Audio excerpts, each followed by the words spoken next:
Let us try to understand the problems based on the electric charge in the field. Electric charge with the field chapter in the problems. Okay. So first time this problem. Try to understand this. It is trying to say that there is an electrostatic force of repulsion between two positively charged ions carrying term that is equal charges is a 3.7 into 10 to the power of minus 9 Newton. When they are separated by a distance of 5 angstrom, how many electrons are missing from each ion in the carrier? So let us try to solve this. Given given force force is given, that is 3.7 into 10 to the power of minus 9 Newton. Next, they have given the distance. Let us consider this as r. R is equal to 5 into 10 to the power of minus 10 meter because 1 angstrom stands for 10 to the power of minus 10 meter. This is only the unit for the length. Length use angstrom. How many electrons are missing from each ion? They are asking you to calculate number of electrons missing. N is equal to calculate. But our given that is E, that is charge of each electron. That is E is equal to 1.6 into 10 to the power of minus 90 coulomb. So ಈಗ formula use ಮಾಡೋಣ, that is Coulomb's law use ಮಾಡಿಬಿಟ್ಟು direct ಆಗಿ answer ಬಂದ್ಬಿಡ್ತದೆ. F is equal to ಏನೈತಿಲಿ 1 upon 4 pi epsilon naught q1 q2 divided by r square. ಇನ್ನೊಂದು given thing ಇತ್ತ ಏನಂತಂದ್ರೆ ಅವ್ರು ಹೇಳ್ತಾ ಇದ್ದಾರೆ ಈಕ್ವಲ್ ಚಾರ್ಜಸ್ ಅಂತ. That means q1 is equal to q2 is equal to q ಅಂತ ತಗೊಂಡ್ಬಿಡೋದು. ಸೊ ದಿಸ್ ಇಂಪ್ಲೈಸ್ ಈ ಇಕ್ವೇಶನ್ ಒಳಗಡೆ ಎಲ್ಲ ಸಬ್ಸ್ಟಿಟ್ಯೂಟ್ ಮಾಡಿ ಏನಾಗ್ತದೆ ಇಲ್ಲಿ 3.7 into 10 to the power of minus 9 is equal to ಇದು 1 upon 4 pi epsilon ಅಂದ್ರೆ ನಮ್ಗೆ ಗೊತ್ತಿದೆ directly 9 into 10 to the power of 9 okay into q1 q2 ಗೊತ್ತಿಲ್ಲ ಬಟ್ q ಸ್ಕ್ವೇರ್ ಅಂತ ಹಾಕೊಂಡ್ಬಿಡೋಣ ಡಿವೈಡೆಡ್ ಬೈ r ಸ್ಕ್ವೇರ್ ಆಗಬೇಕು. Okay so r square is known, that is r square value is to the, that is 5 into 10 to the power of minus 10 either the square one. So let us go for this. Idನ್ನು simplify ಮಾಡಬೇಕಂದ್ರೆ ಈಗ ಎಲ್ಲ terms ಈ ಕಡೆ ತಗೊಂಬರಿ. q square is equal to ಏನಂತ ಬರೀಬಹುದು ಇದನ್ನ 3.7 into 10 to the power of minus 9 into 5 square ಮಾಡಿದ್ರೆ 25 into 10 to the power of minus 10 ಅನ್ನ square ಮಾಡಿದ್ರೆ 10 to the power of minus 20 divided by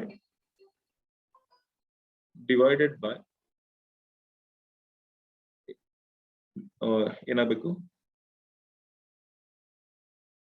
this is going to be divided by 9 into 10 to the power of 9. Okay, let us go for this. This is divided by 9 into 10 to the power of 9.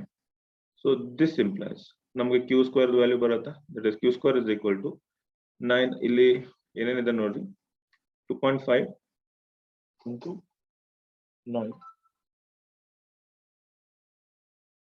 Okay, given things ನೋಡ್ಕೊಳ್ಳೋಣ. ಎಷ್ಟೆಷ್ಟಿದೆ ಅದು 25 into 3.7 ಮಾಡಿದ್ರೆ if we multiply this we are going to get this as a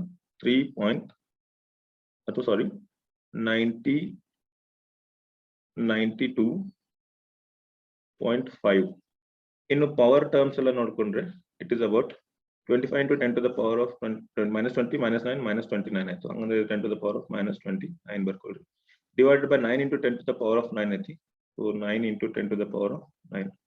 Let us remove this. This is not there. So ಇದನ್ನ calculate ಮಾಡಿದ್ರೆ the value of q, ಇದನ್ನ q value calculate ಮಾಡಬೇಕಾಗಿದೆ. So q square is equal to ಬಂತು ನಮಗೆ 10.277 into 10 to the power of minus 38 ಬರ್ತೈತೆ. So ಇದರಿಂದ ಇದನ್ನ simplify ಮಾಡಿಕೊಂಡು ಇದನ್ನ q ವ್ಯಾಲ್ಯೂ ಫೈಂಡ್ ಔಟ್ ಮಾಡಿದ್ರೆ you will be getting ಎಷ್ಟಾಗಬಹುದು, that is ಸ್ಕ್ವೇರ್ ರೂಟ್ ಮಾಡಿದ್ರದ 3.20 into 10 to the power of minus 19 ಆಗ್ತದೆ. So this is the value of q. ನಾವು q value find out ಮಾಡಿದ್ವಿ. ಇನ್ನು ಕ್ವಾಂಟೈಸೇಷನ್ ರೂಲ್ ಯೂಸ್ ಮಾಡ್ಕೊಂಡು we can find out this one also.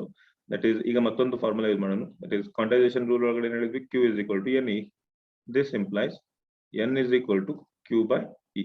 Substitute ಮಾಡಿ ನೋಡಿ, q value ಇಲ್ಲಿದೆ 3.2 divided by into 10 to the power of minus 19 ಇದೆ, divided by ಏನಾಗಬೇಕು e ಅಂತಂದ್ರೆ 1.6 into 10 to the power of minus 19 minus 19 cancel ಆಯ್ತು. 1.6 3.2 ಅಂತಂದ್ರೆ this is going to be 2. ಹಂಗಂದ್ರೆ meaning ಏನು, 2 electrons are missing. 2 electrons ಏನಾಗೈತಿ missing ಅಂತ answer. This is the final answer for this question.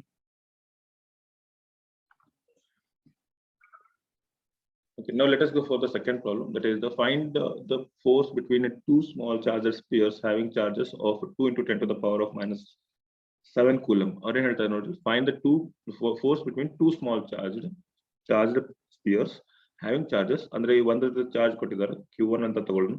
So this is 2 into 10 to the power of minus 7 coulomb, and another charge is about q2 ಅಂತ ತಗೊಳ್ಳೋಣ, that is 3 into 10 to the power of minus 7 coulomb. Placed at 30 centimeter distance. ಹಂಗಂದ್ರೆ ಇದರ ನಡುಕಿನ distance ಕೊಟ್ಟಿದ್ದಾರೆ r is equal to 30 centimeter, 30 into 10 to the power of minus 2 meter ಅಂತ ಬರ್ಕೋಬೇಕು. Apart in first ಏನ್ ಮಾಡ್ಬೇಕು, a ಒಳಗಡೆ ಅದು ಸಾಲ್ವ್ ಮಾಡೋಣ. r in a find the force ಅಂತ ಕೇಳಿದಾರೆ. once again we will go for the formula F is equal to 1 divided by 4 pi epsilon naught ಏನಾಗಬೇಕಿದೆ q1 q2 divided by r square.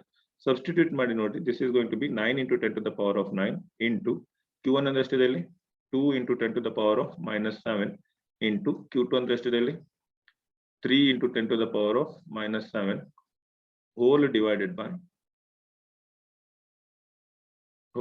by ಏನಾಗಬೇಕು distance square, that is 30 centimeter ಅಂತಿದೆ, 30 into 10 to the power of minus 2 whole square.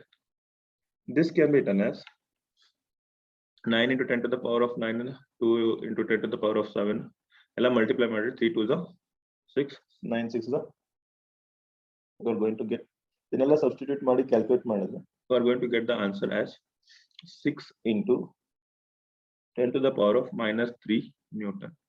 This is the force. ಈಗ ಒಂದು ಗೊತ್ತಾಯ್ತು. ಈಗ ಏನ್ ಮಾಡ್ಬೇಕು, force in the given medium find out. Force in the given medium ಅಂತಂದ್ರೆ ಯಾವ್ದೋ ಒಂದು ಮೀಡಿಯಂ ಕೊಟ್ಟಿದ್ದಾರೆ. In medium dielectric constant 4.5. Okay, ಇದಕ್ಕೆ ಶಾರ್ಟ್ ಕಟ್ ಒಳಗಡೆ ಒಂದು ಫಾರ್ಮುಲಾ ಐತಿ, ಬೇಕಂದ್ರೆ ಅದನ್ನು ಹಾಕೋಬಹುದು. So we can solve this by using the formula. ನಾವು ನೋಡಿದ್ವಿ ಎಪ್ಸಿಲಾನ್ ಆರ್ ಅಂದ್ರೆ ರಿಲೇಟಿವ್ ಪರ್ಮಿಟಿವಿಟಿ ಕೊಟ್ಟಿದ್ರೆ, then it is F in air divided by F in medium. So ಹಂಗಾದ್ರೆ ಏನಾಗಬೇಕು, ನಮ್ಗೆ ಎಫ್ ಇನ್ ಮೀಡಿಯಂ ಬೇಕಾಗೈತಿ is equal to f in air, ಇದು already calculate ಮಾಡಿವಿ, divided by F in divide by epsilon R ಅಂತ ಅವ್ರು ಹೇಳ್ತಾ ಇದ್ದಾರೆ 4.5 ಐತೆ ಅಂತ. This is 6 into 10 to the power of minus 3 Newton divided by ಏನಾಗಬೇಕಾ 4.5. so this is going to be, ಇದನ್ನ calculate ಮಾಡಿದ್ರೆ you'll get 1.33 into 10 to the power of minus 3 Newton. ಇದು ಯಾವ ಟೈಪ್ ಫೋರ್ಸ್ ಇರುತ್ತೋ, ಅಟ್ರಾಕ್ಟಿವ್ ಇರ್ತದೆ, ರಿಪಲ್ಸಿವ್ ಇರ್ತದೆ ಅಂತ ಹೇಳಿ identify ಮಾಡ್ಬೇಕಾದ್ರೆ ಇಲ್ಲಿ ಗೊತ್ತಾಗ್ತದೆ. ಇಲ್ಲಿ 2 ಪಾಸಿಟಿವ್ ಚಾರ್ಜ್ ಐತಿ, ಇಲ್ಲಿ 3 ಪಾಸಿಟಿವ್ ಚಾರ್ಜ್ ಐತಿ, ಹಂಗಂದ್ರೆ ಆಬ್ವಿಯಸ್ಲಿ ಏನಿರ್ತೈತಿ ರಿಪಲ್ಸಿವ್ ಫೋರ್ಸ್ ಇರ್ತೈತಿ, repulsive force. Okay, now let us go for the third problem. Third problem ಏನ್ ಹೇಳ್ತಾ ಇದೆ ನೋಡಿ, the electrostatic force on a metallic sphere of charge ಅಂದ್ರೆ ಚಾರ್ಜ್ ಕೊಟ್ಟಿದ್ದಾರೆ 0.4 microcoulomb due to the another identical metal sphere of charge. ಇನ್ನೊಂದು spear ಇದೆ, ಅದು same size ಒಳಗಡೆ ಇದೆ, ಬಟ್ ಅದರ ಚಾರ್ಜ್ ಇದೆ minus 0.8 microcoulomb. ಸೊ ಎರಡು ಚಾರ್ಜ್ ಕೊಟ್ಟಿದ್ದಾರೆ ನಂಗಾಯ್ತು. So let us consider this as q1 and q1 is equal to ಎಷ್ಟೈತಿ 0.4 microcoulomb. ಮೈಕ್ರೋ ಅಂತಂದ್ರೆ stands for 0.4 into 10 to the power of minus 6 coulomb. Second q2 ಅಂದ್ರೆ ಎಷ್ಟೈತಿ, q2 is nothing but minus 0.8 microcoulomb, which is going to stand for minus 0.8 into 10 to the power of minus 6 coulomb. Okay, in air is 0.2 Newton. ಅಂದ್ರೆ ಅವ್ರು ಏನ್ ಹೇಳ್ತಾರೆ, force in air ಕೊಟ್ಟಿದ್ದಾರೆ, that is about 0.2 Newton. Obviously force attractive ಇರ್ತೈತಿ because they are opposite charges. Find the distance between two spheres and also ಮೊದಲು ಏನ್ ಹೇಳ್ತಾರೆ ನೋಡಿ, find the distance between two spheres. ಇಲ್ಲಿಂದ 2 ಸ್ಪೇಸ್ ನಡಕ್ಕೆ ಡಿಸ್ಟೆನ್ಸ್ ಫೈಂಡ್ ಮಾಡೋಣ, ಅಂದ್ರೆ R calculate ಮಾಡೋಣ. So ಮತ್ತೆ ಕಾಲಮ್ಸ್ ಲಾಗ್ ಹೋಗ್ರಿ, ಎಫ್ ಇಸ್ ಈಕ್ವಲ್ ಟು ಏನಾಗಬೇಕು, ಡೈರೆಕ್ಟ್ ಆಗಿ ಬರೀತೀನಿ ನಾನು, ಕೆ ಅಂತ ಬರ್ಕೊಂಡ್ಬಿಡೋಣ 1/4 ಪೈಪ್ಸ್ ನಾಟಿಗೆ q1 q2 divide by R square ಆಗಬೇಕು. ಸೊ ದಿಸ್ ಕ್ಯಾನ್ ಬಿ ಟರ್ನ್ ಆಸ್ ಕೆ ಅಂತಂದ್ರೆ ಎಷ್ಟು 9 into 10 to the power of 9 into q1 q2 ಅಂತಂದ್ರೆ 0.4 into 10 to the power of minus 6 into minus 0.8 ಐತಿ, you can take only the magnitude, that is into 10 to the power of minus 6 whole divided by R square. But R square ಈ ಕಡೆ ತಗೊಂಡ್ಬಂದ್ಬಿಡೋಣ, better ನಮ್ calculation easy ಆಗ್ತೈತಿ. Divide by F ಎಷ್ಟು ಕೊಟ್ಟಿದ್ದಾರೆ ಅವರು, F ಹೇಳ್ತಾ ಇದ್ದಾರೆ 0.2 ನ್ಯೂಟನ್ ಇದೆ ಅಂತ. So if you calculate all this, calculator ತಗೊಂಡು ಕರೆಕ್ಟಾಗಿ ಕ್ಯಾಲ್ಕುಲೇಟ್ ಮಾಡಿ ನೋಡಿ, This is going to stand for I think calculate ಮಾಡಿದ್ರೆ 9.4. This is going to stand for 2.88 into 10 to the power of -3 whole divided by ಏನಾಗಬೇಕು 0.2 ಆಗಬೇಕು. So ಇದನ್ನ r square value ಅಂತ. So this can be written as 14.4 into 10 to the power of -3. ಇದನ್ನ ಹಿಂಗ್ ಬರ್ಕೊಳ್ಳೋಕ್ಕಿಂತ ಇಲ್ಲಿ ಏನಾದ್ರೂ minus odd number ಬಂದ್ರೆ ಇಲ್ಲಿ ಸ್ಕ್ವೇರ್ ಇದ್ರೆ ಇದಕ್ಕೆ ಕಡೆ ತಗೊಂಡ್ರೆ ಸ್ಕ್ವೇರ್ ರೂಟ್ ಆಗ್ತದೆ. ಬೆಟರ್ ಇದನ್ನ ಏನ್ ಮಾಡ್ಬೇಕು, ಇವನ್ ನಂಬರ್ ಕನ್ವರ್ಟ್ ಮಾಡ್ಬೇಕು. So therefore I can write this as r is equal to, ಇದನ್ನ ಹಿಂಗೂ ಬರೀಲಿಕ್ಕೆ ಬರ್ತೈತಿ, r is equal to ಇದಕ್ಕೆ ಒಂದು ಡೆಸಿಮಲ್ ಮುಂದೆ ಹಾಕ್ಬಿಡ್ರಿ 144 into 10 to the power of -4 ಆಗ್ಬಿಡ್ತೈತಿ. ಇದ್ರದ್ದು ಸ್ಕ್ವೇರ್ ರೂಟ್ ಮಾಡ್ಬಿಡಿ. ಇದ್ರದ್ದು ಸ್ಕ್ವೇರ್ ರೂಟ್ ಮಾಡಿದ್ರೆ you are going to get about 12 into 10 to the power of -2. ಈ ತರ ಸ್ಕ್ವೇರ್ ರೂಟ್ ಬಂದಾಗ ಇಲ್ಲಿ ಇವನ್ ಮಾಡ್ಕೋಬೇಕು. ಇವನ್ ಮಾಡ್ಕೊಂಡಾಗ ಏನಾಗ್ತಿತ್ತು ಅಂದ್ರೆ ಅದ್ರದ್ದು ಅರ್ಧ ಬರೆದ್ರೆ ಸಾಕು. So this is the answer. This is metre. Okay. And ಏನ್ ಹೇಳ್ತಾರೆ, also force between the same two spheres when they are brought in contact and then replaced in the initial positions. ಈಗ ಮುಂದೆ ಏನ್ ಮಾಡೋದಂದ್ರೆ, ಮುಂದೆ ಇವು ಎರಡು ಸ್ಪಿಯರ್ಸ್ ಇದ್ದು ನಮ್ ಕಡೆ ಚಾರ್ಜ್ಡ್, ಅವು ಎರಡು ಸ್ಪಿಯರ್ಸ್ ನ ಕಾಂಟ್ಯಾಕ್ಟ್ ಒಳಗಡೆ ಇಟ್ಕೊಂಡ್ರಿ. ಕಾಂಟ್ಯಾಕ್ಟ್ ಒಳಗಡೆ ಇಟ್ಕೊಂಡಾಗ ಯಾವಾಗ್ಲೂ ಏನಾಗ್ತದೆ ಅಂದ್ರೆ net charge will be equal to q1 plus q2 divided by 2.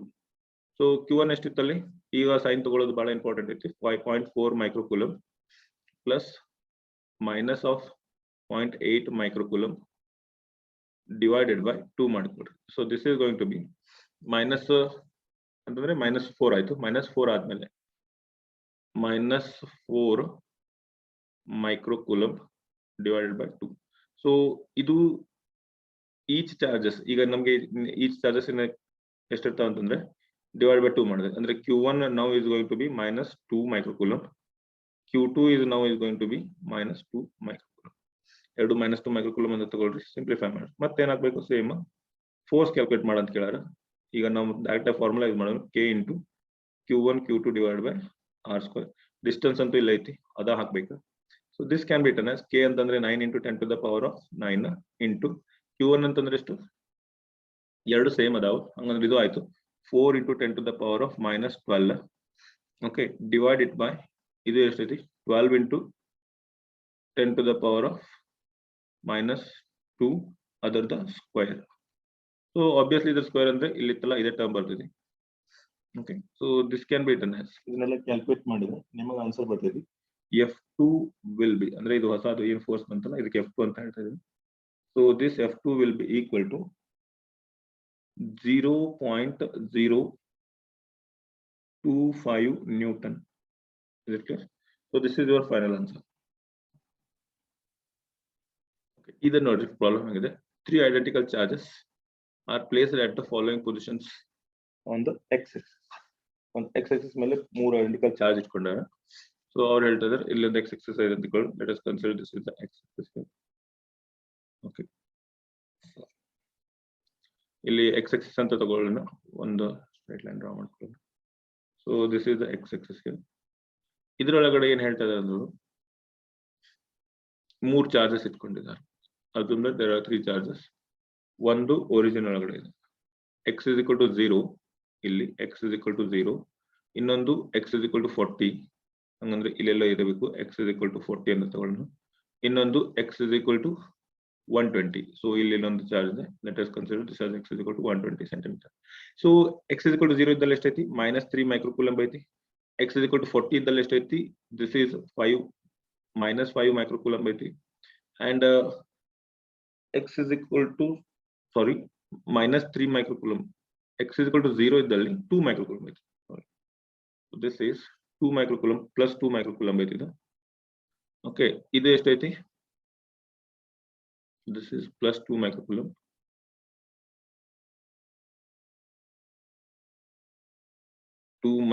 ಐತಿ. ಇದು ಎಷ್ಟೈತಿ, -3 microcoulomb ಐತಿ. ಇಲ್ಲಿ ಎಷ್ಟೈತಿ, -5 microcoulomb ಐತಿ. ಸೊ ಅವ್ರೇನ್ ಕೇಳ್ತಾ ಇದಾರೆ ಅಂತ ಕ್ಯಾಲ್ಕುಲೇಟ್ ಮಾಡಕ್ಕೆ, calculate the force on the -3, ಅಂದ್ರೆ ಇದ್ರ ಮೇಲೆ ಫೋರ್ಸ್ ಎಷ್ಟೈತಿ ಅಂತ ಕೇಳತ್ತಾರ. ಹಂಗಂದ್ರೆ ಏನ್ ಮಾಡೋಣ, ಇದು +2 microcoulomb ಏನೈತಲ್ಲ, ಇದು -3 microcoulomb. ಇದು ಏನ್ ಮಾಡ್ತಿರ್ತೈತೆ ಅಂದ್ರೆ ಇದನ್ನ ಈ ಕಡೆ ಎಳಿತಿರ್ತೈತೆ. ಇವೆರಡರ ನಡುವಿನ ಡಿಸ್ಟೆನ್ಸ್ ಗೊತ್ತೈತೆ ನಮಗೆ. ಇದು 0 ಐತಿ, ಇದು 40 ಐತಿ, ಹಂಗಂದ್ರೆ ಇದು 40 ಸೆಂಟಿಮೀಟರ್ ಆಯ್ತು. ಓಕೆ, ನೆಕ್ಸ್ಟ್ ಇದು ಏನ್ ಮಾಡ್ತಿರ್ತಂದ್ರೆ -5 ಮೈಕ್ರೋಕೂಲಂಬ್ ಮತ್ತೆ -3 ಇದರ ನಡುವಿನ ಡಿಸ್ಟೆನ್ಸ್ ಗೊತ್ತಾಯ್ತು. 120 ಇಲ್ಲಿ 120 ಐತಿ, ಇಲ್ಲಿ 40 ಐತಿ, ಅಂದ್ರೆ ಆಬ್ವಿಯಸ್ಲಿ ಇದು ಎಷ್ಟಾಗಬೇಕು, 80 ಸೆಂಟಿಮೀಟರ್ ಆಗ್ತೈತಿ. And 80 centimetre distance is there, but the force is ಇದರಾಗಿಂದ ಇದು ಫೋರ್ಸ್ ಏನ್ ಮಾಡ್ತೈತೆ, ಇದನ್ನು ನೆಗೆಟಿವ್ ಚಾರ್ಜ್ ಐತಿ, ಇದನ್ನು ನೆಗೆಟಿವ್ ಚಾರ್ಜ್ ಐತಿ, ಹಂಗಂದ್ರೆ ಇದು ರಿಪೆಲ್ ಮಾಡ್ತೈತೆ. ಇದರಿಂದ ಬಂದಿರೋ ಫೋರ್ಸ್ ಈ ಕಡೆ ಇರ್ತೈತಿ. Let us consider this as F1 and this as F2. ಎರಡು ಫೋರ್ಸಸ್ ಇದಾವ, ಎರಡು ಈ ಕಡೆನೇ ಅದಾವ.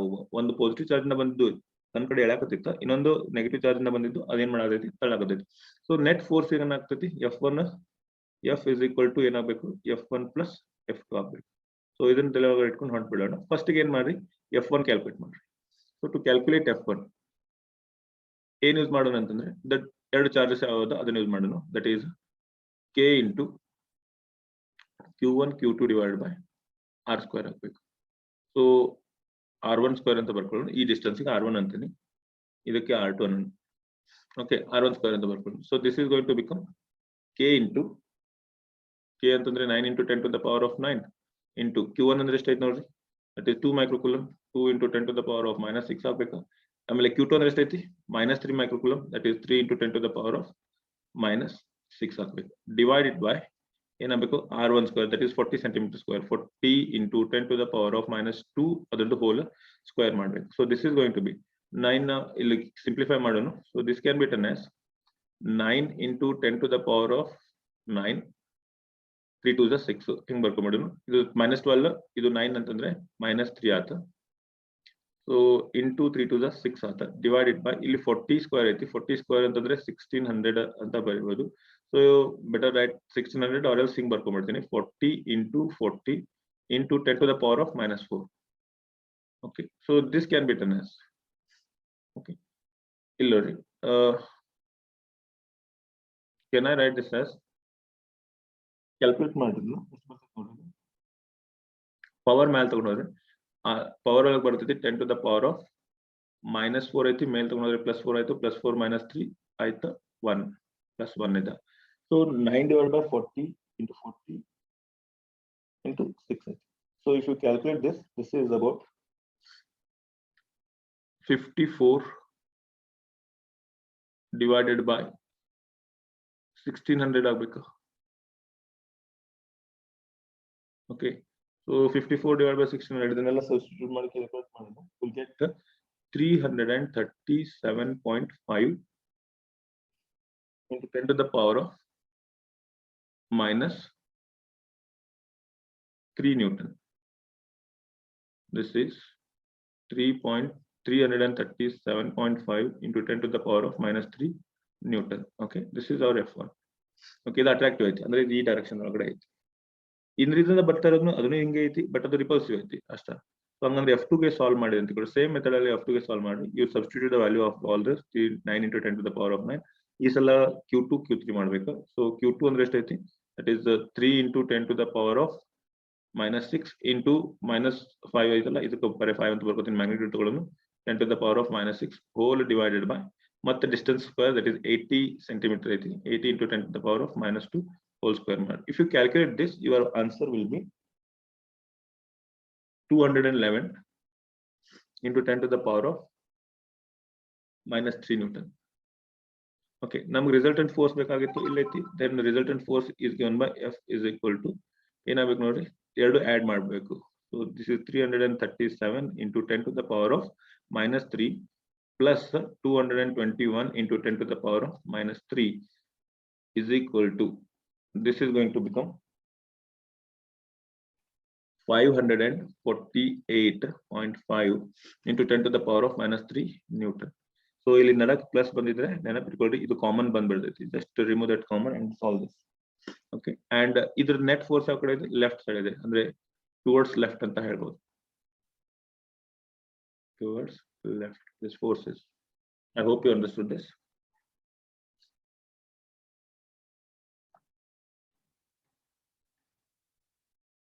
Okay, ಈ ಪ್ರಾಬ್ಲಮ್ ನೋಡಿ, calculate the electric field at A point 0. ಏನ್ ಹೇಳ್ತಾ ಇದೆ, 0.06 meters from the center of the charge sphere having the charge of 8 nanocoulomb when it is placed in vacuum. Okay, ಒಂದು ಚಾರ್ಜ್ ಇದೆ ಅಂತ ತಗೊಳ್ಳೋಣ. ಸೊ ಇದರದ ಸೆಂಟರ್ ಇಂದ distance ಕೊಟ್ಟಿದ್ದಾರೆ ನಮಗೆ. So this is 0.06 meter from the center of the charge. Calculate the electric field. ಈ ಜಾಗಕ್ಕೆ ನಮ್ಗೆ ಏನ್ ಮಾಡೋದೈತಿ, ಪಾಯಿಂಟ್ ಪಿ ಅಂತ ತಗೊಂಡ್ರಿ, ಇಲ್ಲಿ ಎಲೆಕ್ಟ್ರಿಕ್ ಫೀಲ್ಡ್ ಎಷ್ಟೈತಿ ಕ್ಯಾಲ್ಕುಲೇಟ್ ಮಾಡೋದೈತಿ ಅಷ್ಟೇ. So from the centre of the charge the sphere having the charge of 8 nanocoulomb, ಇದ್ರ ಮೇಲೆ ಏನೈತಿ ಪ್ಲಸ್ 8 nanocoulomb ಚಾರ್ಜ್ ಐತಿ. Okay, when it is placed in vacuum, ಇದನ್ನ ವ್ಯಾಕ್ಯೂಮ್ ಒಳಗಡೆ ಇಟ್ಕೊಂಡಾಗ electric field due to isolated charge formula ಹಾಕ್ರಿ.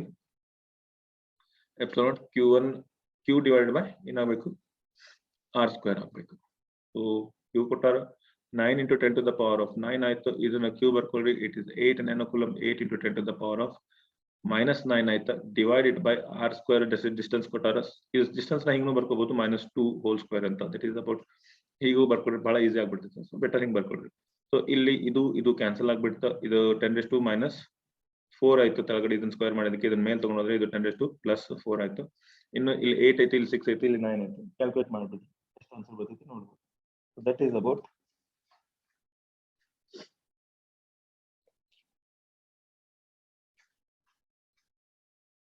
ಎಷ್ಟು ಬಂತಿದೆ, 9 2s ಸಾರಿ 8 ಐತಲ್ಲ, ಇದು 6 ಅಂದ್ರೆ ಇದನ್ನ ನಾವು ಸ್ಕ್ವೇರ್ ಮಾಡಿದ್ರೆ 36 ಆಗ್ತೈತಿ. So this can be written as 9 into 8 divided by 36.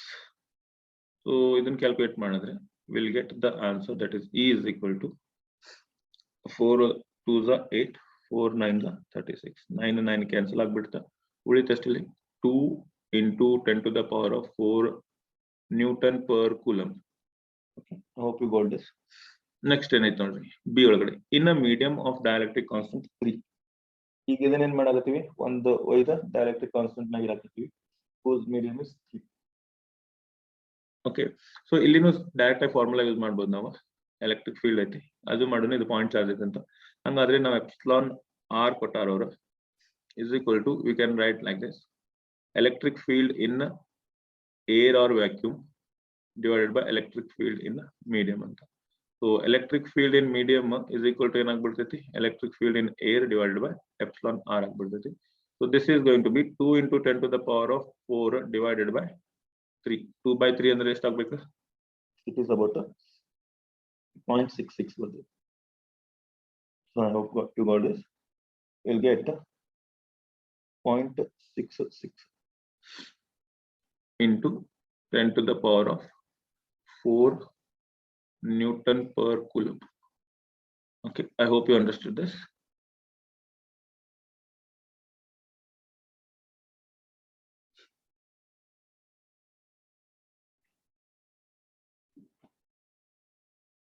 Okay, ಈ ಪ್ರಾಬ್ಲಮ್ ನೋಡೋಣ. 6th one, 2 point charges ಅಂತ ಹೇಳ್ತಾರೆ ಅವರು. ಒಂದು QA, ಇದರ ವ್ಯಾಲ್ಯೂ ಕೊಟ್ಟಾರ, QB are located 20 cm apart in vacuum. Okay, assume ಮಾಡ್ರಿ, ಇಲ್ಲೊಂದು ಚಾರ್ಜ್ ಇದೆ QA, ಇಲ್ಲೊಂದು ಚಾರ್ಜ್ ಇದೆ QB. These two are located certain distance, 20 cm ಅಂತ ಹೇಳ್ತಾರೆ. So ಇವೇನದ 20 cm.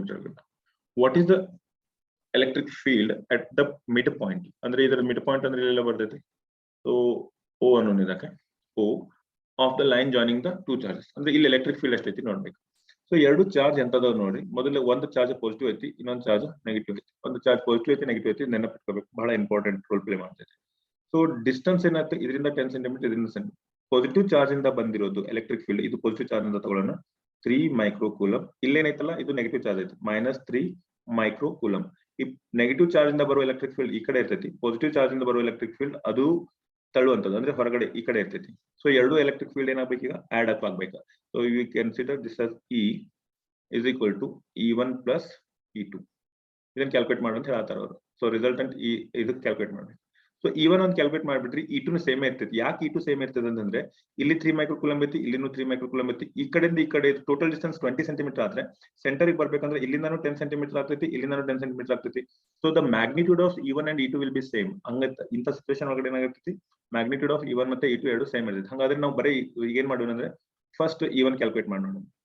E1 ಅಂದ್ರೆ ಕ್ಯಾಲ್ಕುಲೇಟ್ ಮಾಡೋಣ. E1 ಅಂತಂದ್ರೆ that is the electric field between this point and this charge and this point O. So distance ಗೊತ್ತೈತಿ, charge ಗೊತ್ತೈತಿ, substitute of in the formula K into Q1 Q2 divided by ಏನಾಗಬೇಕು ಇಲ್ಲಿ r square ಅಂದ್ರೆ distance square. Distance is 10 centimetre. Confuse ಆಗಿ 20 ತಗೊಳ್ಳಿಕ್ಕೆ ಹೋಗಬೇಡ್ರಿ, ಬಹಳ ಜನ 20 ತಗೊಂಡು ಸಾಲ್ವ್ ಮಾಡ್ತಾರೆ ಅದನ್ನ. 10 ಸೆಂಟಿಮೀಟರ್ ಅಂದ್ರೆ 10 into 10 to the power of -2 square ಹಾಕ್ಬಿಟ್ರಿ. Then answer is 9 into 10 to the power of 9 into q1 q2 ಎರಡು ಸೇಮ್ ಅದಾವ. ಸಾರಿ, q1 q2 ಬರೋದನ್ನೆಲ್ಲ ಇದ್ರಾಗ q1 ಒಂದೇ ಬರ್ತೈತಿ, ಒಂದೇ ಚಾರ್ಜ್ ತಗೋಬೇಕಲ್ಲ. ಹಂಗಂದ್ರೆ ಇದು ಆಗ್ತದೆ 3 into 10 to the power of -6 whole divided by 10 square ಅಂದ್ರೆ 100 into 10 to the power of -4 ಆತ. ಸೊ ಇದನ್ನ ಸಿಂಪ್ಲಿಫೈ ಮಾಡಿದ್ರೆ 9 is 27 into 10 to the power of -6 ಐತಿ. ಇದು +4 ಮ್ಯಾಲ್ ತಗೊಂಡ್ರೆ -4 ಮ್ಯಾಲ್ ತಗೊಂಡ್ರೆ +4 ಆಗ್ತೈತಿ. 9 + 4 is going to be 13. 13 - 6 is going to be 7. ಇದು ಆಯಿತು 10 to the power of 7. Okay, so 10 to the power of 7 Newton per Coulomb ಅಂತ ಬರ್ಬಿಡಿ. 27 into 10 to the power of 7 Newton per. Once again we'll check this. 9 into 10 to the power of 9 into 3, 9 3 is 27. Okay, divided by 100. Okay, so this can be written as, then simplify 100 and 10 raised to 2, 10 raised to 2 is 10 raised to 5 is aita, 10 raised to 5 27 into 10 to the power of 5 aita. So Newton per. This is your answer. ಈಗ E1 ಎಷ್ಟೈತಿ ನಮಗೊಂದು ಗೊತ್ತಿತ್ತು, E1 is equal to E2 ಅಂತ ಹೇಳಿ. ಹಂಗಾದ್ರೆ ನಮಗೆ net electric field ಏನಾಗ್ಬಿಡ್ತೈತೆ ಅಂದ್ರೆ E is equal to, ಇದನ್ನ ಯೂಸ್ ಮಾಡೋಣ ಇಕ್ವೇಶನ್ ನಂಬರ್ 1 ಅನ್ಬೇಕಾದ್ರೆ. ಇಕ್ವೇಶನ್ ನಂಬರ್ 1 ಯೂಸ್ ಮಾಡಿದ್ರೆ ನಮಗೆ E is equal to ಎಷ್ಟು ಬರ್ತೈತೆ ಕ್ಯಾಲ್ಕುಲೇಟ್ ಮಾಡಿದ್ರೆ ಇಟ್ ಈಸ್ ಅಬೌಟ್ 2E ಆಗ್ಬೇಕು. ಸೊ 2E ಅಂತಂದ್ರೆ 2 into 27 into 10 to the power of 5 ಆಗ್ಬೇಕು. ಸೊ 27 into 2 ಅಂತಂದ್ರೆ 54 ಆಗ್ತೈತಿ. So 54 into 10 to the power of 5 Newton per Coulomb ಆಗ್ಬೇಕು.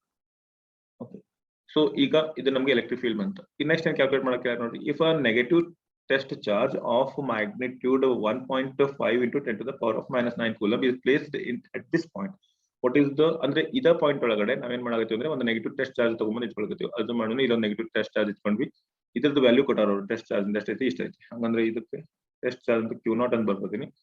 ಇದು ಆಯ್ತು 1.5 into 10 to the power of -19 Coulomb, but negative ಆಯ್ತು.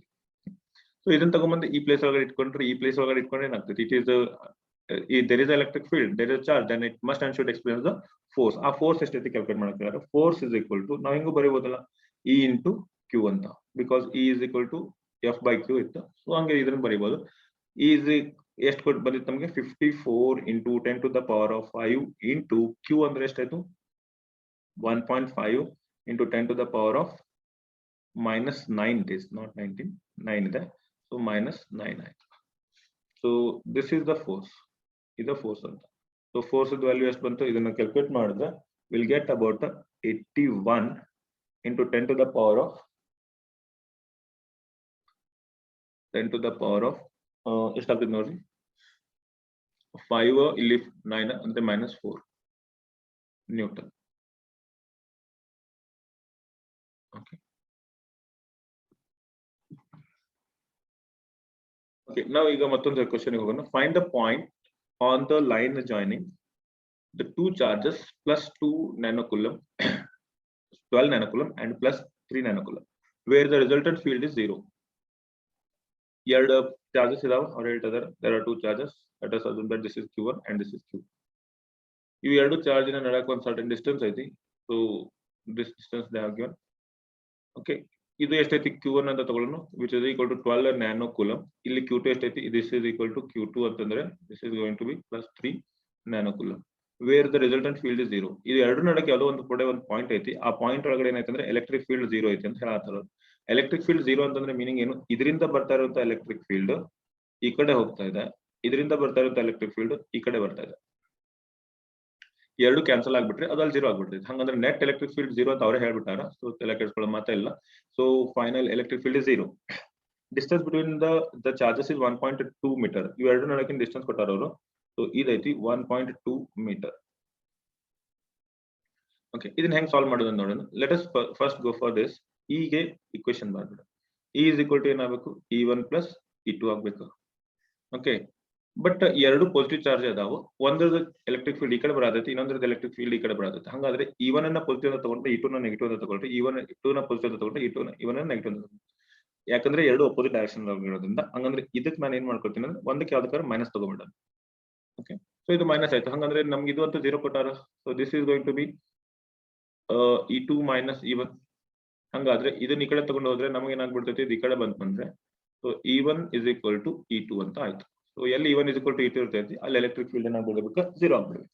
So ಇದನ್ನ ಸಿಂಪ್ಲಿಫೈ ಮಾಡೋದು ಬಹಳ ಸಿಂಪಲ್ ಐತಿ. ಈ ಕಡೆ E1 ಗೆ ಫಾರ್ಮುಲಾ ಬರೀನು. E1 ಗೆ ಫಾರ್ಮುಲಾ ಅಂತಂದ್ರೆ ಅಸ್ಯೂಮ್ ಮಾಡೋನು, ಇಲ್ಲೇನು ಪಾಯಿಂಟ್ ಐತಲ್ಲ, ಈ ಪಾಯಿಂಟ್ ಐತಿ P at a distance of x from this charge, Q1 charge.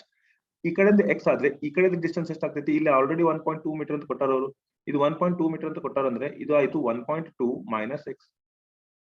Okay, ಹಂಗಾದ್ರೆ E2 ಇದನ್ನ ತಗೊಂಡಿವಿ, ಈ ಕಡೆಯಿಂದ ಬಂದಿರೋ ಎಲೆಕ್ಟ್ರಿಕ್ ಫೀಲ್ಡ್ E2, ಇದು E2 ಇದೇನಾಗಬೇಕು, E1 ಆಗ್ಬೇಕು. ಸೊ ಇದು ಫೈನಲ್ ಏನಾಗ್ತೈತಿ ನೋಡ್ರಿ, ಮೊದಲಿಗೆ ಇದ್ರೊಳಗಡೆ ಸಬ್ಸ್ಟಿಟ್ಯೂಟ್ ಮಾಡ್ಕೊಂಡ್ಬಿಡೋಣ. E1 is equal to E2 ಆಯ್ತದ. E1 ಅಂತಂದ್ರೆ K into Q1 divided by distance square ಅಂದ್ರೆ x ಸ್ಕ್ವೇರ್ ಆಗ್ಬೇಕು. ಈ ಕಡೆ ಸೈಡ್ ಏನಾಗ್ಬೇಕು ಇಲ್ಲಿ, K into Q2 divided by 1.2 minus x square ಆಗ್ಬೇಕು. So this can be done as, ಇಲ್ಲಿ ನೋಡಿ ಸಿಂಪಲ್, K ಐತಿ ಕ್ಯಾನ್ಸಲ್ ಆಗುತ್ತೆ. Q1 ವ್ಯಾಲ್ಯೂ ಎಷ್ಟೈತಿ ಇಲ್ಲಿ 12 nano coulomb minus 9 nano coulomb ಐತಿ, ಡಿವೈಡೆಡ್ ಇಸ್ ಈಕ್ವಲ್ ಟು ಈ ಕಡೆ ಏನೈತಿದ 3 nano coulomb, 3 into 10 to the power of minus 9 coulomb. ಈ ಕಡೆ ಡಿಸ್ಟೆನ್ಸ್ ಐತಿ x, ಈ ಕಡೆ ಡಿಸ್ಟೆನ್ಸ್ ಐತಿ 1.2 ಮೈನಸ್ x ಹೋಲ್ ಸ್ಕ್ವೇರ್ ಅಂತ ಬರ್ಕೊಂಡ್ಬಿಡೋಣ. ಇದಕ್ಕೂ ಈ ಕಡೆ ಸ್ಕ್ವೇರ್ ಐತಿ. So this can be written as, ಇದನ್ನ ಈ ಕಡೆ ತಗೊಂಡ್ಬಂದ್ಬಿಡ್ರಿ, ಇದು 10 to the power of minus 9 ಅಂತ ಕ್ಯಾನ್ಸಲ್ ಆಗ್ಬಿಡ್ತಾ 12/3 ಆತ. 12/3 ಇಸ್ ಈಕ್ವಲ್ ಟು ಏನಾಗಬೇಕಿದು x divided by 1.2 minus x whole square ಬರೀಬಹುದು. This can be written as 1.2 ಅಲ್ಲ, ಇದು 12 ಇತ್ತಲ್ಲ. ಓಕೆ, 3 1 3 4 ಅಂದ್ರೆ 4 is equal to x divided by 1.2 minus x whole square ಇತ್ತು. ಈ ಸ್ಕ್ವೇರ್ ನ ಈ ಕಡೆ ತಗೊಂಡ್ರೆ ಸ್ಕ್ವೇರ್ ರೂಟ್ ಆಗ್ಬಿಡ್ತೈತಿ. So therefore square root of 4 is 2 is equal to ಎಷ್ಟು ಆಗ್ಬೇಕಿದು, x divided by 1.2 minus x. ಇದನ್ನ ಸಿಂಪ್ಲಿಫೈ ಮಾಡ್ಬೇಕಂದ್ರೆ ಜಸ್ಟ್ ಇದನ್ನ ಈ ಕಡೆ ತಗೊಂಡೋಗ್ರಿ. 1.2 ಇಂಟು 2 ಅಂತಂದ್ರೆ 2.4 minus 2x is equal to x ಆಯ್ತು. ಹಂಗಾದ್ರೆ ಇದನ್ನ ಈ ಕಡೆ ತಗೊಂಡು ಹೋದ್ರೆ ಪ್ಲಸ್ ಆಯ್ತಾ. So this is going to be x is equal to, ಇದನ್ನ ಈ ಕಡೆ ತಗೊಂಡು ಹೋಗೋನು, ಇದು ಟರ್ಮ್ ನ ಈ ಕಡೆ ಶಿಫ್ಟ್ ಮಾಡಿದ್ರೆ ಇದು ಆಗ್ತೈತಿ plus 2x plus 2x plus x 3x.